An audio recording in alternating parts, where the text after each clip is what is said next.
aliens have walked among us for a very long time, from TV shows like this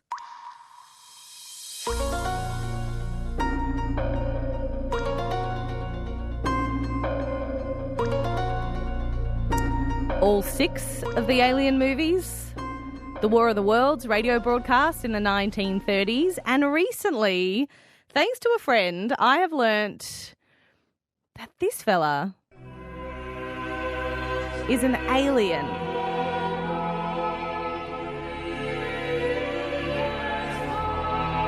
If you watch closely, in the starting credits, when he drops from that spotlight, he kind of looks up, walks off screen. But the biggest clue is in the final 10 seconds of the end credits, when he then walks back into the spotlight and gets sucked back up. Which, I mean, I haven't seen it in real life. I haven't seen a UFO suck someone up, but it looks very convincing. So I want to talk aliens. Why do aliens fill our pop culture up? Filmmaker Josh Belinfante is here to chat with you about this. Hey, Josh. Hey, good morning, Kaya. Did you know Mr. Bean was an alien? You know, you actually blew my mind when you said that. I've watched that show since, I was quite young, and it completely makes sense. Doesn't it? I looked into it myself, and I sat there and I went, oh my goodness, neither Atkinson nor Richard Curtis have ever confirmed or denied whether he is an alien. The closest that Rowan Atkinson has come, welcome to my thesis, my new PhD on Is Mr. Bean an Alien? The closest Rowan Atkinson has come is saying that he has alien-like qualities, but we know that the term alien, has multiple meanings as well. It doesn't always mean out of space.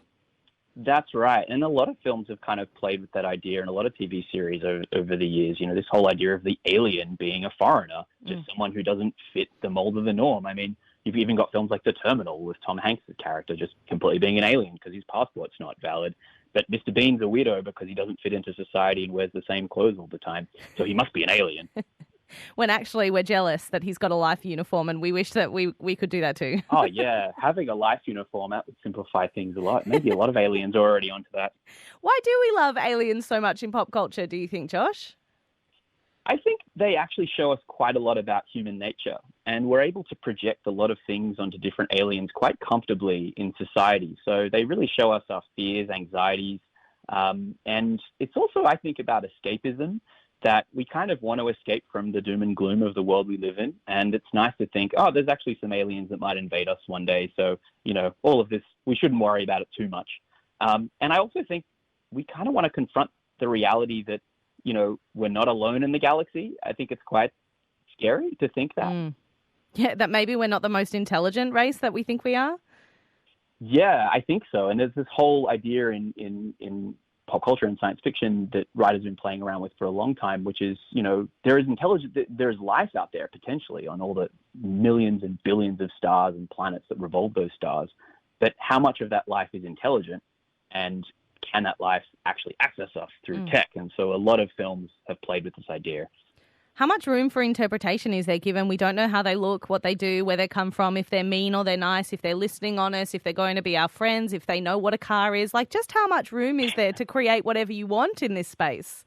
I think that's the really exciting thing about aliens in films and TV and different mediums, that, they can be hostile, they can be benevolent. You've obviously got loads of different hostile alien films where, think of your Mars Attacks, your Cloverfield, where the aliens are there to destroy us all. I've got to say, Mars Attacks traumatized me the first time I watched that film, even though it's quite hilarious.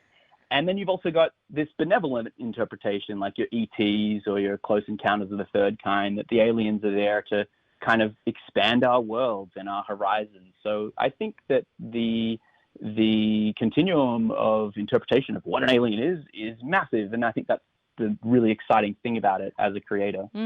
Are all alien movies created equal? Definitely not. There's been some shockers over the years, I guess. I mean, if you look at the history of aliens in media, I mean, it actually goes back much earlier than the 20th century. But, if you look at some of those early films, that, Invasion of the Body Snatchers and things like that, they were all social comments on that particular film about the Cold War paranoia. So there's a but those films also are quite funny, and we look at them now as quite, camp in the way they present aliens. And even looking at the X-Files now, it's kind of, has it aged well? I don't know, but the big thing about that was obviously the social comment on the lingering government distrust post-Watergate. So it doesn't really matter sometimes when some of these alien films aren't that great representations of what aliens are. Sometimes their social comment becomes more important as well. Yeah, and even if you can, see the strings holding the aliens in place that are very badly sized, in those early movie recreations of trying to do the special effects, like sometimes they can still stand up and are still better than some of the ones with multi-million, billion-dollar budgets on, insert all the technology here. Oh, absolutely. I love seeing strings and prosthetics and creatures. I love all that stuff. Like, that's the reason why I always love John Carpenter's Aliens, whether it's in The Thing or They Live even.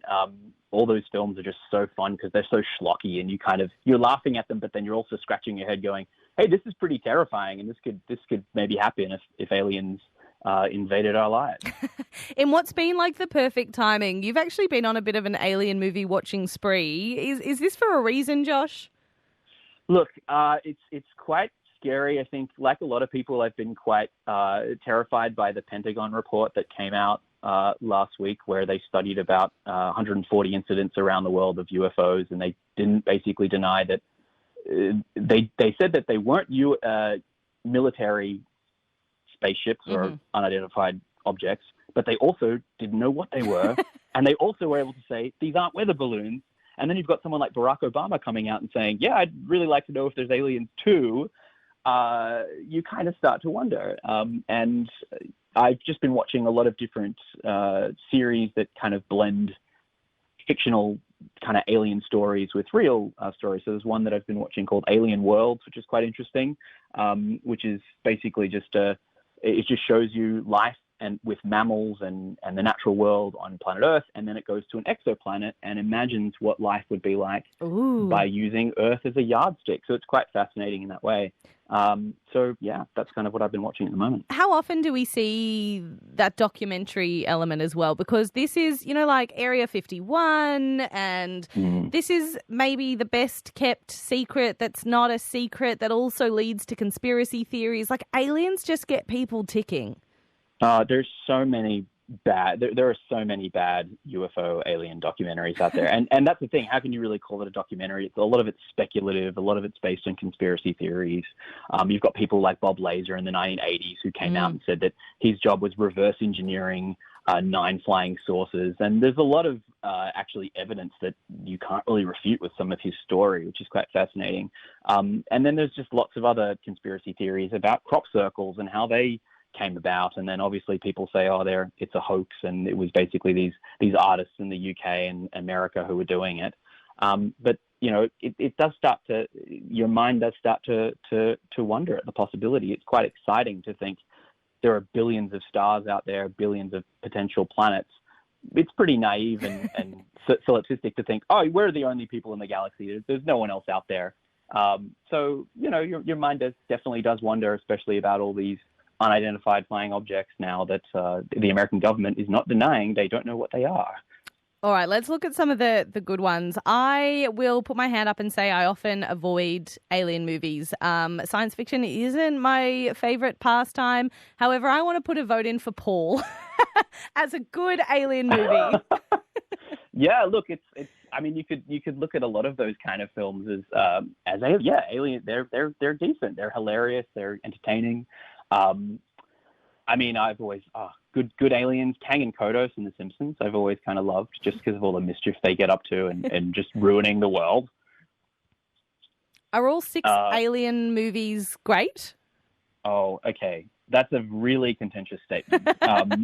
And even just the arguments between the first Alien and Aliens, you'll talk for hours about, Alien with Geiger's xenomorph, and it was all about the sense of foreboding, foreshadowing. It was Ripley's journey, and then Aliens is all about this military supergroup. And the first film is suspense, the second film is action, and they're great. But then to talk through 3 through 6, it's they're entertaining movies. Like I love all those movies. But they're not for everyone. Some of them are just a little bit schlockier than the others. Let's say that. E.T., where do you rate it?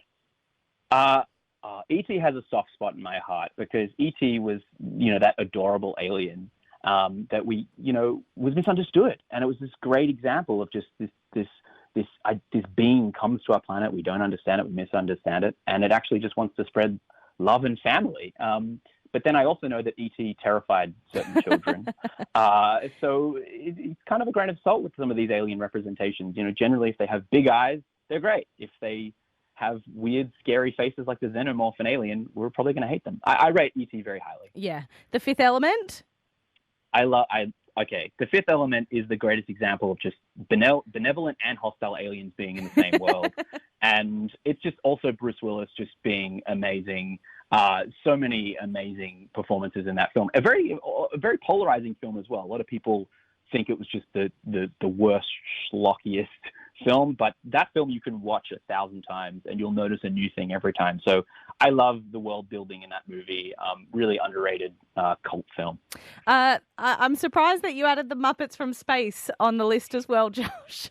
Okay, well, that's, again, soft spot. I just love the idea that Gonzo was actually just an alien all that time. Like, he was just this weird little Muppet that didn't fit in, and the reason was he was an alien. So I just found that really, really cute and fun.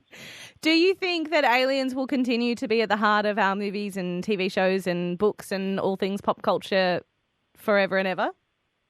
I definitely think that it's a tantalizing thing to include in all our pop culture. You look at the moment with Stranger Things, the Avengers movies, aliens are everywhere, and now they're actually seeping into government reports for real this time, which the media is reporting on. So I think as we get closer and closer to identifying what these things are, whether it's Obama coming out and saying, you know what, this would change the fabric of society if we knew about aliens, I think we'll continue to see them. And in a lot of these films, humans are often united against the struggle against aliens. So it would be pretty strange to one day watch a documentary about when aliens finally came to Australia or the world. And yeah, someone should make a really good science fiction series out of that. I'm sure they're already working on it. Netflix is on it, I'm sure.